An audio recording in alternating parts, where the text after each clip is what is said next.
Que Dios les bendiga. Vamos a hacer una oración para iniciar con este discipulado bíblico y vamos a pedirle a Dios que sea dirigiéndonos, que podamos no solamente retener conocimiento, sino tener la capacidad de ponerlo en práctica en nuestras vidas. Te damos gracias, Señor, por este día, por tu amor, por tu misericordia. Gracias, Señor, porque a través de la Escritura, Señor, tú nos hablas y queremos tener el corazón presto, Señor, para guardar tu palabra, para ponerla en práctica en nuestras vidas. Que seas tú glorificándote, Señor, en la vida de cada uno de nosotros y que podamos entender tu palabra y también, Señor, compartirla con aquellos que la necesitan, con aquellos que están alejados de ti o aquellos que están en la oscuridad. Sabemos, Señor, que cada cosa que tú has manifestado en nuestra vida y en ese tiempo es para honra y gloria de tu santo nombre. Queremos, Señor, glorificarte y queremos, Señor, hacer todo para que tu nombre sea conocido donde quiera que vayamos, donde quiera que estemos. Que podamos, Señor, darte gloria, honra, alabanza por medio de todo lo que hacemos. Todo esto, Padre, te lo pedimos en esta tarde en el poderoso nombre de tu Hijo amado Cristo Jesús. Amén. Amén. ¿Sí?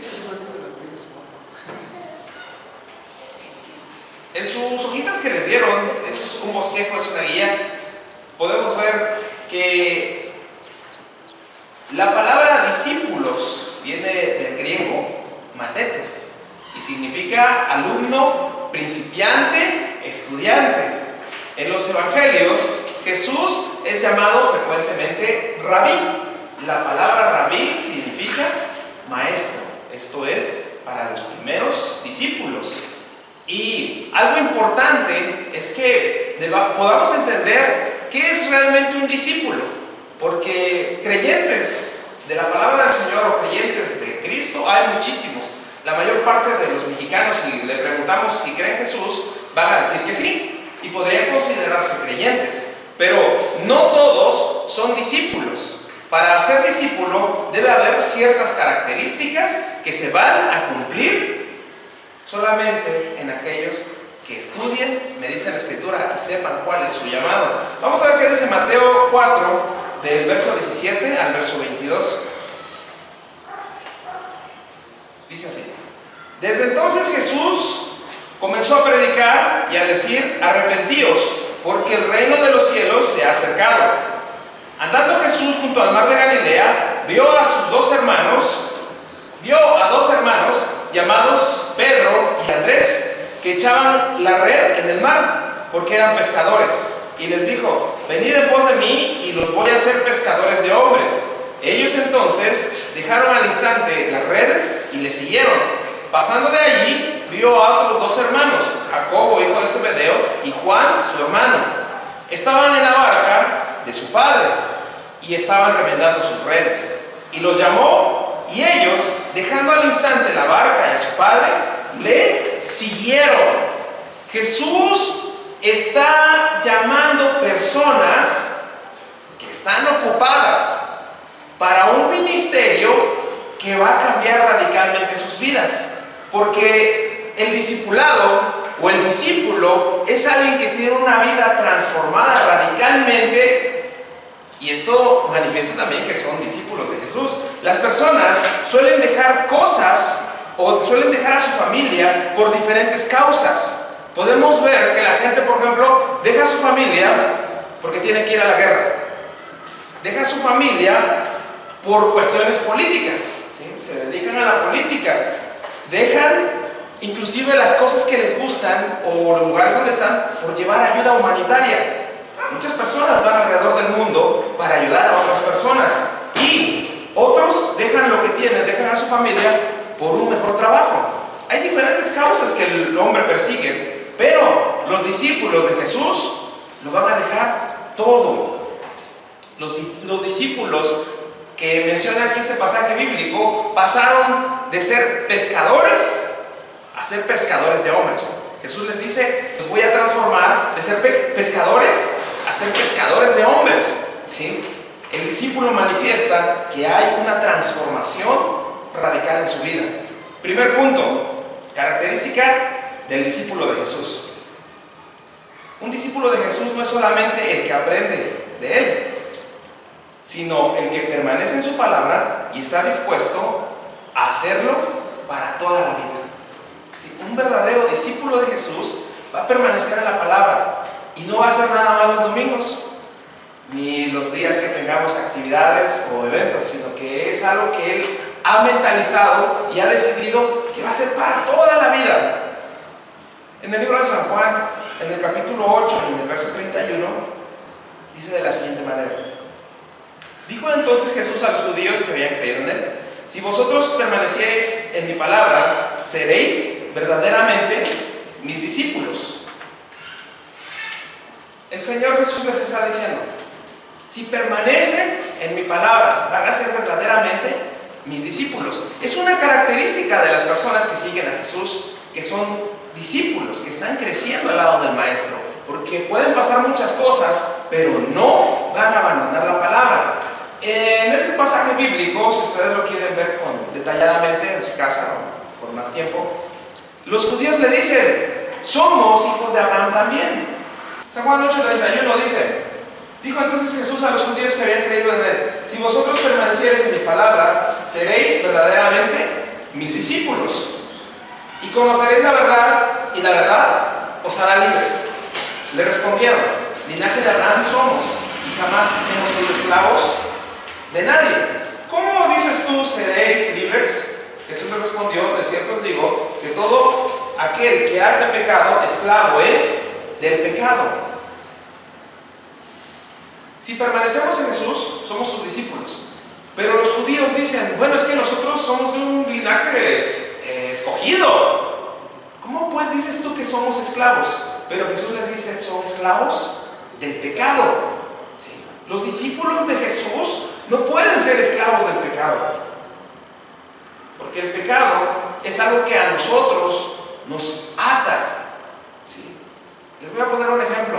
Muchas personas conocen a Cristo, vienen a la iglesia y dejan, por ejemplo, el tabaquismo, ¿no? Ya no fuman, o dejan el alcoholismo. Y la gente dice: bueno, dejó el alcoholismo, pero ahora agarró otro vicio, ¿no? Y las gentes regularmente hacen esto. Muchos grupos de ayuda allá afuera con el alcohol, o muchos grupos que se dedican a ayudar a las personas con el alcoholismo, les dan otra cosa en la que se entretienen. ¿Sí? Por ejemplo, aquel que dejó el alcohol, pues ahora fuma, ¿no? Ya no toma alcohol, pero ahora fuma. ¿Y qué pasaría si dejamos una cosa, pero tomamos otro pecado? Entonces seguiríamos siendo esclavos del pecado. Aunque dejemos un pecado, otro pecado va a tomar su lugar. Y eso es algo terrible, porque inclusive en las iglesias o en los grupos cristianos podemos ver gente que tal vez no sea alcohólica, pero es adicta a la pornografía, ¿no? O es adicta a las drogas, o es adicta a diferentes cosas, y eso lo está haciendo esclavo del pecado.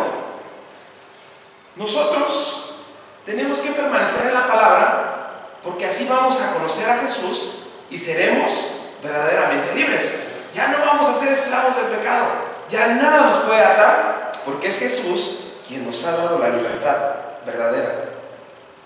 El libro de Mateo, en el capítulo 28, del 18 al 20, dice: y Jesús se acercó y les habló diciendo: toda potestad me es dada en el cielo y en la tierra. Por tanto, id y haced discípulos a todas las naciones, bautizándolos en el nombre del Padre, y del Hijo, y del Espíritu Santo, enseñándoles que guarden todas las cosas que os he mandado. Y aquí yo estoy con vosotros todos los días hasta el fin del mundo. Amén. Jesús está enviando a sus discípulos para que hagan más discípulos de Él. Por lo tanto, los discípulos siguen la instrucción fiel de la palabra de Dios. Entonces, cuando nosotros como cristianos estamos haciendo discípulos, no estamos buscando que lleven nuestro nombre. ¿Sí? Por ejemplo, no son los discípulos de Pablo, ¿no? O sea, yo me llamo Juan Pablo. No son mis discípulos. Tengo que hacer discípulos de Cristo. Porque si hago discípulos míos, si crecen como yo soy, o si se vuelven como yo soy, no, pues la cosa no va a funcionar bien, porque yo soy un hombre imperfecto. ¿Sí? Pero Cristo es perfecto. Entonces nuestra mentalidad es que sean discípulos de Cristo. Característica número 2. El discípulo tiene el trabajo de seguir la misión que el maestro inició, invirtiendo la vida y todos los recursos que Dios nos da. Porque el Señor Jesús les está diciendo: vayan por todo el mundo. Y para ir por todo el mundo, pues pues se necesita tener la vocación de ser un discípulo, que no sea algo que nos cueste trabajo, porque, como les dije al principio, podemos ser creyentes y podemos simpatizar con la iglesia y nos podríamos llamar hasta simpatizantes del evangelio o del cristianismo, pero eso no quiere decir que seamos realmente discípulos. Mucha gente confunde estas cosas. Inclusive cuando tú le preguntas a alguien, oye, ¿eres cristiano o eres evangélico? La gente dice, bueno, voy a la iglesia, pero no soy religioso. ¿Por qué? Porque quieren desligarse de esa parte que Dios tiene que tomar control de su vida. Porque ahora sabemos que nuestra misión es continuar lo que Jesús inició. ¿Con cuántos inició Jesús? Empezó solo, ¿no? Pero inició con sus 12 y anduvo caminando con ellos. Y luego ya eran 70, y luego ya eran 120, y luego se volvieron miles, y ahora son millones. Entonces la intención es que nosotros continuemos haciendo discípulos y así podamos también invertir los recursos que Dios nos ha dado. Porque esto va a conllevar a que tengo que gastar en pasajes, en que tengo que gastar pues invitarle a mi discípulo que sea una nieve, un agua, y son gastos que vamos a hacer. Pero Dios nos está dando recursos no para que los acumulemos, sino para que los podamos invertir y así el reino de los cielos se siga extendiendo. Vamos a ver qué dice Colosenses 1, 28 a 29. A quienes anunciamos, amonestando a todo hombre y enseñando a todo hombre en toda sabiduría, a fin de presentar perfecto en Cristo Jesús a todo hombre, para lo cual también trabajo, luchando según la potencia de Él, la cual actúa poderosamente en mí. Pablo está diciendo que tenemos que enseñarles y acompañarlos, porque los discípulos en la antigüedad realmente convivían con su maestro y caminaban con él y sabían cómo era. Y Pablo también tenía discípulos y los estaba instruyendo y los estaba amonestando. Va a haber momentos en los que tengamos que hablar fuerte y tengamos que decir la verdad, y Dios es quien va a sostener las almas, pero también tiene que ver la congruencia de las palabras que decimos con lo que hacemos, porque no podríamos reprender a alguien y decirle no hagas lo que yo hago, porque no tendría coherencia.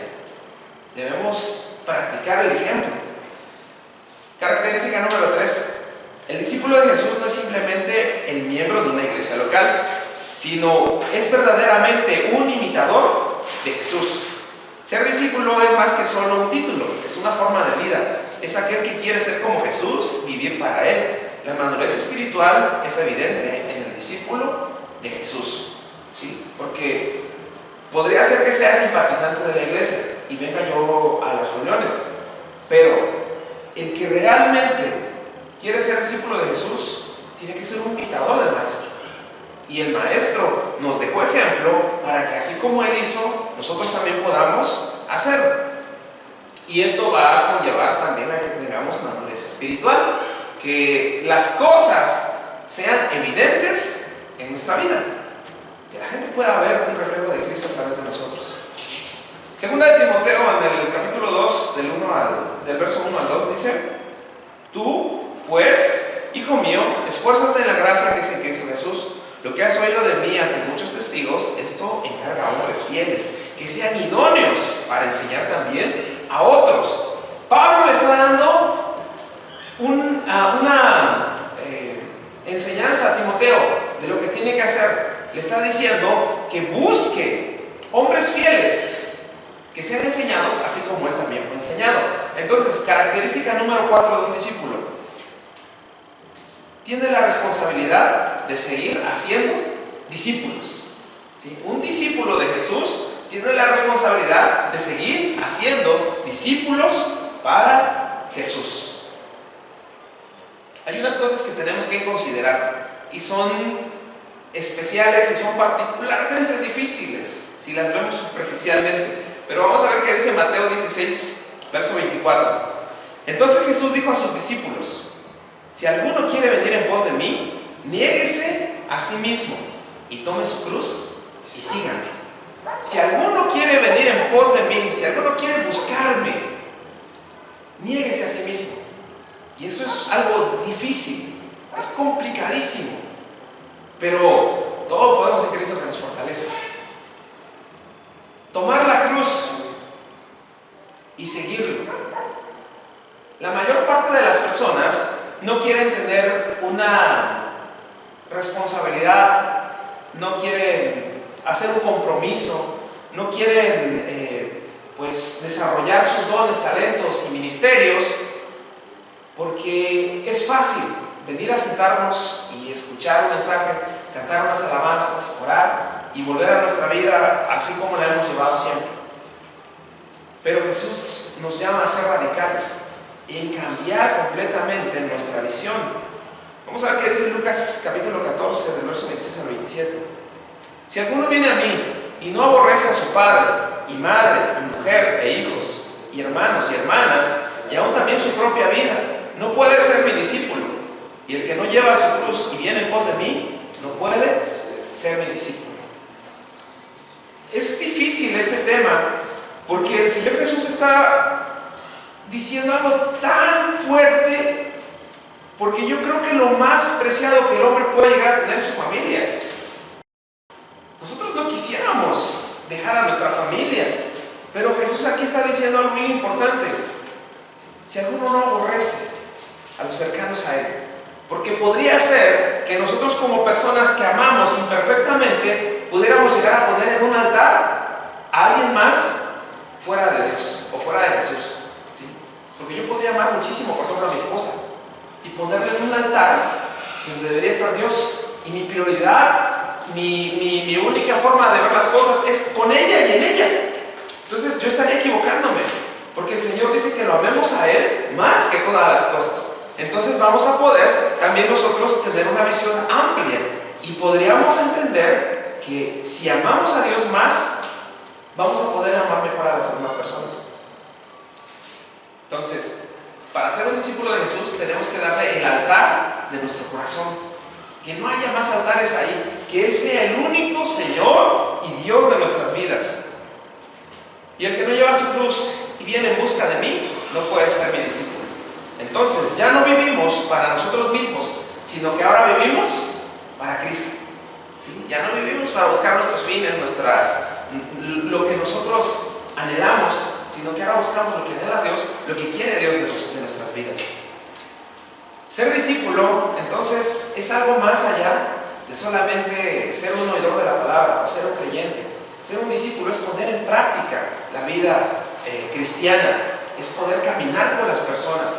Porque muchas veces pensamos que discipulado, por ejemplo, es transmitir información. ¿Sí? Yo aquí les leo unos textos bíblicos y les digo algunos conceptos y ya los discipulé. Discipulado es algo que vamos a llevar toda la vida. Vamos a caminar juntos y nos vamos a discipular unos a otros. No quiere decir que yo que estoy acá frente, por ejemplo, yo sea mejor o tenga mayor conocimiento. No. Vamos caminando juntos para conocer a Dios mejor. Y esta forma de discipular también la aplicamos con las personas que no conocen a Cristo, porque ellos van a ver a Dios a través de los actos de amor que hace la iglesia. Van a ver a Dios a través de las personas. El Señor antes mandaba ángeles a darles mensajes a las personas. Hoy está enviando a sus hijos para que lleven el mensaje de salvación. Pasamos al segundo punto, al segundo tema, que es la Biblia.